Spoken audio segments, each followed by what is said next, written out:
আর কি এই অক্ষয় তৃতীয়ার দিনেই ভগবান তার প্রিয় সখী, কি নাম? ভগবানের প্রিয় সখীর নাম কি? কৃষ্ণের প্রিয় সখীর নাম কৃষ্ণা, তার নাম দ্রৌপদী। সেই দ্রৌপদীকে বস্ত্র দান করেছে। বলে দেখো, তুমি ভগবানকে যে দানের কথা বললাম না, বলছে ভগবানকে তুমি যদি এতটুকুও দান করো, ভগবান তার পরিবর্তে তোমাকে 2 হাত উজাড় করে দান করবে। আচ্ছা বলছি যখন একটু বলেই দিই পুরোটাই। বলছে শিশুপালের যখন জন্ম হয়েছিল, শিশুপালের মাতার নাম কি? কি নাম? এই মায়ের নাম অনেকেরই জানার কথা না, এর মায়ের নাম সচরাচর শোনা যায় না। কোথাও এর মায়ের নাম বলা হচ্ছে শ্রুতশ্রাব, কোথাও বলা হচ্ছে শুভশ্রাব, বেশিরভাগ জায়গাতেই শ্রুতশ্রাব বলে পরিচিত আছে। এই শ্রুতশ্রাব আর তার পিতা দাম ঘোষা, তাদের পুত্র হয় না, পুত্র হয়েছে। আর কেমন পুত্র হয়েছে? 4 হাত পা আর 3টে চোখ, আকাশবাণী হয়েছে। মা চিন্তা করেছে এমন পুত্র নিয়ে কি করব। সংসারে চিন্তা করুন, এখন যদি কারো 4 হাত পায়ের পুত্র হয় কেমন লাগবে দেখতে।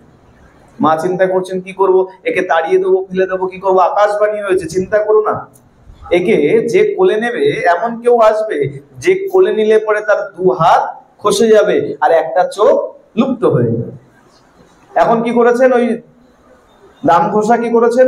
চারদিকে রাজাদের নিমন্ত্রণ করেছেন যে কে এসে কোলে নেবে আর কার মাধ্যমে আমার পুত্রের এমন শুভ অঙ্গের শুভ লক্ষণ আসবে, ভালো হবে দেখতে, 2টো হাত খসে যাবে, একটা চোখ মুছে যাবে। আকাশবাণীতে আরো বলেছে যার কোলে উঠলে এর 2 হাত খসে যাবে আর একটি চোখ লুপ্ত হয়ে যাবে, তার হাতেই এর মৃত্যু হবে। এখন সবাই এসছে, কারো কোলে উঠলে কিছু হচ্ছে না, যারই কোলে দেয় মা ছুটে আসে দেখার জন্য 2টো হাত খসে গেল নাকি, একটা চোখ মুক্ত হয়ে গেল নাকি, দেখে কিছুই হয় না। এদিকে কৃষ্ণ মনে মনে ভাবছে ভাই হয়েছে, পিসির ছেলে তো, ভাই হয়েছে, একটু ভাইকে দেখে আসে। ভাইকে দেখতে এসছে, আর যেই কোলে নিয়েছে অমনি 2 হাত খসে গেছে আর একটি চক্ষু লুপ্ত হয়ে গেছে। এখন পিসি বলছেন কৃষ্ণ, আকাশবাণী হয়েছিল যার কোলে উঠলে এর এইরকম কার্য হবে, তার হাতে মৃত্যু আছে। তুই আমাকে কথা দে, তুই তোর ভাইকে কখনো মারবি না, আমাকে প্রতিশ্রুতি দে। ভগবান কি করলেন?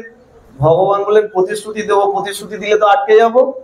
বলে বেশ পিসি, আমি তোমাকে কথা দিচ্ছি, আমি শিশুপালের 100টি অপরাধ ক্ষমা করে দেব।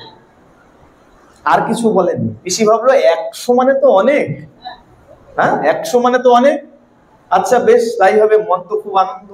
এদিকে কি হলো, যুদ্ধ যখন সমাপ্ত হয়ে গেছে, একটু সংক্ষেপে বলি, বিস্তারিত বললে অনেক সময় লাগে। যুদ্ধ সমাপ্ত হয়ে গেছে, যুধিষ্ঠির রাজ এখন রাজসূয়যোগ্য হবে, তিনি রাজা হবেন, সিংহাসনে বসবেন। আর তিনি যখন সিংহাসনে বসবেন, রাজসূয় যজ্ঞের চালু হয়েছে, আর সেখানে শিশুপাল এসছে। এখন কাকে অভ্যর্থনা আগে করা হবে? সবার মধ্যে একজনকে তো আগে অভ্যর্থনা করা হয়, মান্যতা দেওয়া হয় একজনকে প্রধান বলে। যেমন দেখবেন অনুষ্ঠান যখন হয়, প্রধান অতিথি বলে একজনকে রাখা হয়, বিশিষ্ট বলে। এখন সেখানে কি হয়েছে, পঞ্চপাণ্ডব উঠে বলছেন যে আর কারোর না, এখানে কৃষ্ণকেই আগে অভ্যর্থনা করা হবে। শিশুপাল দন্ত চক্রবর্তী এখন সবাই রেগে গেছে, উঠে দাঁড়িয়েছে, না না না। কেন? বলে শিশুপালের আগে থেকে রাগ ছিল। কি রাগ? বলে আমার বউকে নিয়ে এটা পালিয়ে গেছে আর ওকে কিনা আগে অভ্যর্থনা করবো।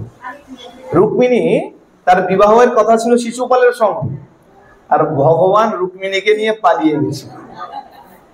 দেখো শিশুপাল বলছে বেটা তুমি আমার বউকে নিয়ে পালিয়ে গেছো আর তোমাকে কিনা আগে অভ্যর্থনা দেবো, এটা হতে পারে না।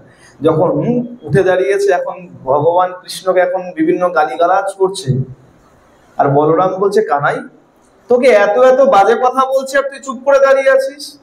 দাদা তুমি কি ভুলে গেছো, পিসিকে কথা দিয়েছিলাম এর 100টা অপরাধ ক্ষমা করবো।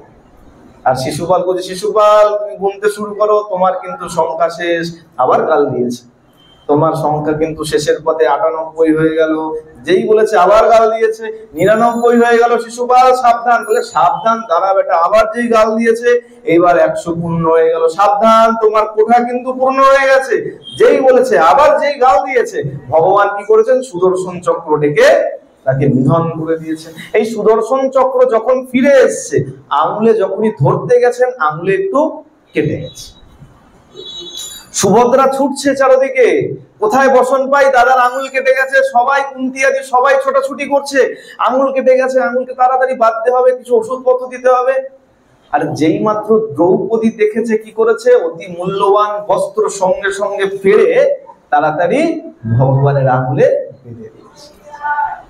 ভগবান বলেন আমি ঋণী হয়ে গেলাম। দেখুন কি দিয়েছিল, সামান্য একটু কাপড় দিয়েছিল, ছিঁড়ে সবাই খুঁজছে কি দেবো কি দেবো, আমরা খুঁজি বাজারে গিয়ে কি দেবো কি দেবো, আর ভক্ত কি করে, বলে গিয়ে ভালো মিষ্টি কিনে নিয়ে চলে আসে। আর আমরা বিচার করি যে ওই নকুলদানা নেবো না গুজিয়া নেবো, আর যে ভক্ত সে ভালো মিষ্টি দেখে কিনে নিয়ে চলে আসে। কি করলো দ্রৌপদী, বিচার করলো না যে এত মূল্যবান বস্ত্র, এটা যদি ছিঁড়ে ফেলি তো পরার মতো থাকবে না, কি করলো, ফেরে সঙ্গে সঙ্গে গোবিন্দের হাতে। ভগবান প্রতিশ্রুতি দিল, আমি এর প্রতিদান তোমাকে ঠিক সময় মতো দেব, সামান্য দান। আর আজকে সেই দ্রৌপদীর যখন বস্ত্র হরণ শুরু হলো, দুঃশাসন যখন বস্ত্র টানতে শুরু করেছেন, আর ভগবান সেখানে দাঁড়িয়ে বস্ত্র জোগাতে শুরু করেছে, বলে টান, তোর কত ক্ষমতা আছে দেখি আমি এই কৃষ্ণার যে বস্ত্র হরণ কিভাবে করিস।